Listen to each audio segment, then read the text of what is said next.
Prahlad Jani lahir di India, di desa kecil namanya Charada. Itu bulan Agustus tahun 1929. Masa kecilnya itu kayak anak-anak desa di India kebanyakan, sederhana dan dekat banget sama alam. Dia tumbuh besar di lingkungan yang kental sama tradisi kuno dan cerita-cerita spiritual. Lingkungan kayak gini nih, yang mungkin bikin dia jadi penasaran dan suka merenung sejak kecil. Dunia di sekitarnya itu kayak campuran antara keyakinan dan kehidupan sehari-hari, nyatu banget. Dia dikenal juga dengan nama Chundadiwala Mataji, atau Chunriwala Mataji, nama-nama yang nantinya jadi makin penting. Perjalanannya ini emang udah ditakdirkan beda dari yang lain, jalan yang bakal bikin orang bertanya-tanya. Waktu umurnya baru 7 tahun, ada perubahan besar dalam hidup Prahlad Jani. Dia mutusin buat ninggalin rumah keluarganya. Ini bukan pilihan yang biasa buat anak sekecil itu. Dia pergi ke hutan, tempat yang sering dihubungin sama orang-orang yang cari spiritual dan pertapa dalam cerita-cerita India. Hutan itu kayak simbol ninggalin urusan duniawi, dan langkah menuju kehidupan yang beda. Belakangan dia nemu tempat tinggal di sebuah gua. Gua ini letaknya deket kuil Gujarat di Ambaji, tempat yang penting banget buat agama. Ini makin nunjukin kalau dari kecil, dia udah tertarik banget sama spiritual. Pas Prahlad Jani umur 11 tahun, dia ngalamin sesuatu yang bener-bener ngubah hidupnya. Dia bilang ini pengalaman religius yang dalam banget. Kejadian ini penting banget, dan ngebentuk seluruh jalan hidupnya ke depan. Selama pertemuan mistis ini, dia jadi pengikut setia Dewi Hindu, Amba. Dewi ini tuh sosok yang kuat, dihormati sebagai Dewi Ibu. Hubungan spiritual yang dalam ini jadi dasar hidupnya. Nuntun tindakan dan cara hidupnya yang unik selama puluhan tahun berikutnya. Pengabdiannya itu total banget dan gak goyah sejak saat itu. Setelah pengalaman spiritual yang ngubah hidup ini, penampilan luar dan gaya hidup Prahlad Jani berubah drastis. Dia mulai pakai baju yang biasanya dipakai perempuan, termasuk pakai sari merah ngejreng, pakai perhiasan, dan naruh bunga di rambutnya. Dia juga pakai bindi dan sindor, itu tanda-tanda suci. Pilihan-pilihan ini bikin dia dipanggil dengan sayang dan hormat Mataji, sebutan yang sering dipakai buat orang suci perempuan atau sosok ibu yang dihormati. Perubahan ini nunjukin pengabdian dalamnya dan penyerahan totalnya sama energi feminin ilahi yang dia puja banget. Mulai tahun 1970, Prahlad Jani milih buat hidup menyendiri. Dia tinggal di gua yang sederhana. Gua ini jadi tempat sucinya, tempat buat dia ngelakuin praktik spiritualnya.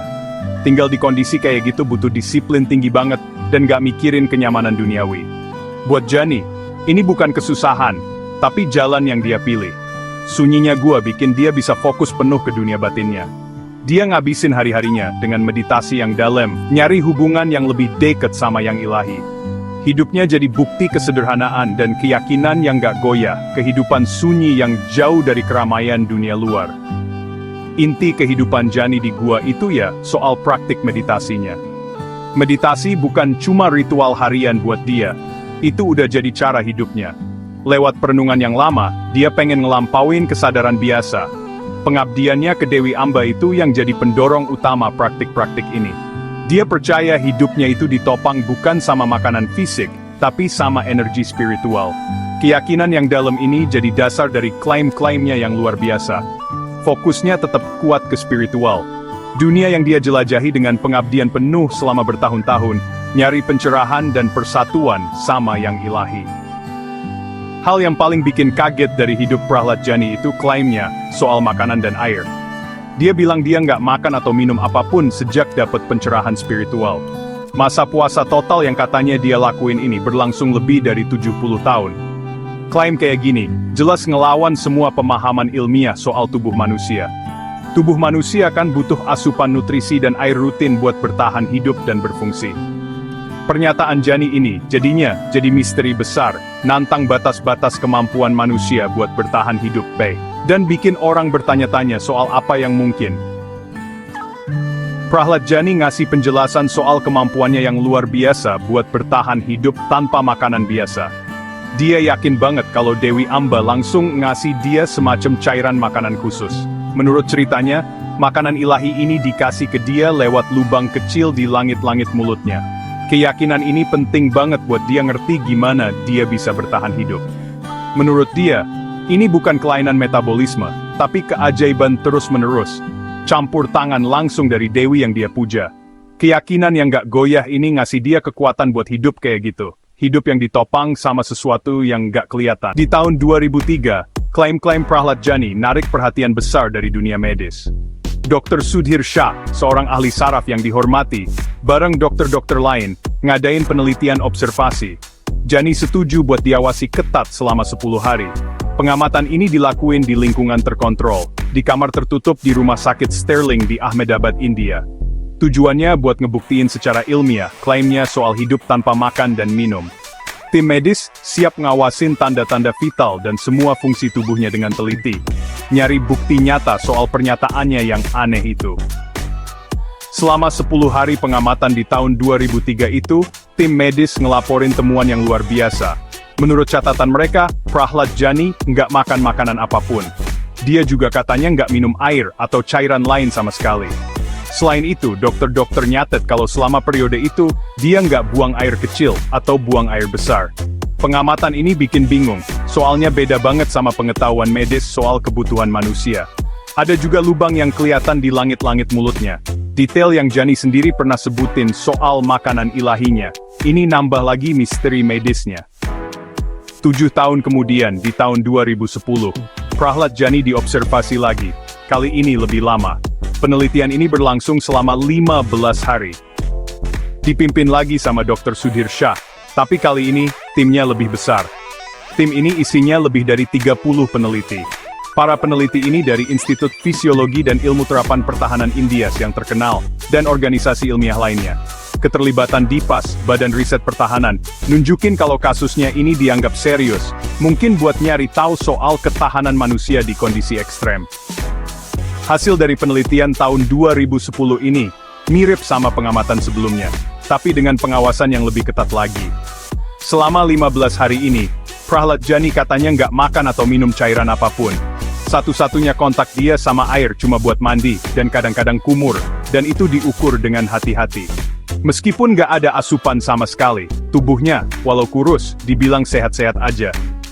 Yang paling bikin kaget, dia lagi-lagi katanya nggak buang air kecil atau besar, selama 15 hari penuh itu. Ini makin bikin dalam misteri soal kemampuan tubuhnya. Dr. Sudhir Shah, yang terlibat erat di kedua penelitian itu, ngasih pandangan medisnya. Dia nekenin soal batas kemampuan manusia buat bertahan hidup yang udah umum diketahui. Dr. Shah bilang, orang biasa nggak bisa bertahan hidup tanpa air lebih dari 7 atau 8 hari. Lewat dari itu, biasanya bakal dehidrasi parah dan organ-organ gagal fungsi. Dia juga bilang, kalau orang nggak buang air besar atau kecil lama, racun bakal numpuk di badan. Biasanya, ini butuh tindakan medis kayak cuci darah, biar nggak fatal. Jadi kondisi Jani ini aneh banget. Institut Fisiologi dan Ilmu Terapan Pertahanan ngejelasin tujuan mereka neliti Prahlad Jani.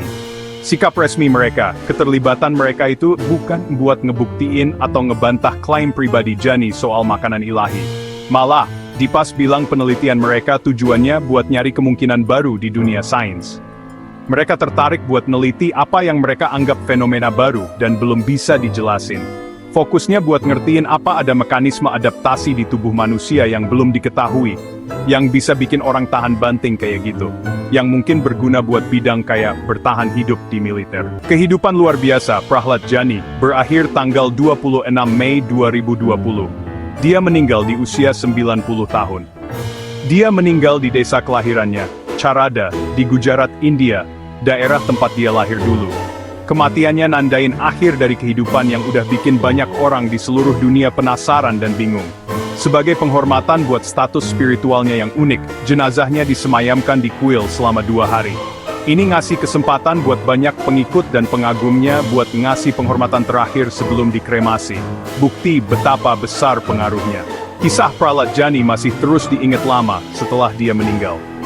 Hidupnya, yang didokumentasiin di karya kayak dokumenter tahun 2006, The Boy with Divine Powers, dan film Austria, Am Anfang war das Licht pada mulanya adalah cahaya, ninggalin banyak pertanyaan yang belum kejawab. Apa dia keajaiban medis, contoh adaptasi manusia yang ekstrem, atau ada sisi spiritual dalam hidupnya yang belum bisa dipahami sains? Hidupnya ngajak kita buat mikirin misteri besar tubuh manusia, dan dalamnya jiwa manusia yang gak terbatas, bikin kita makin penasaran sama hal-hal yang belum diketahui.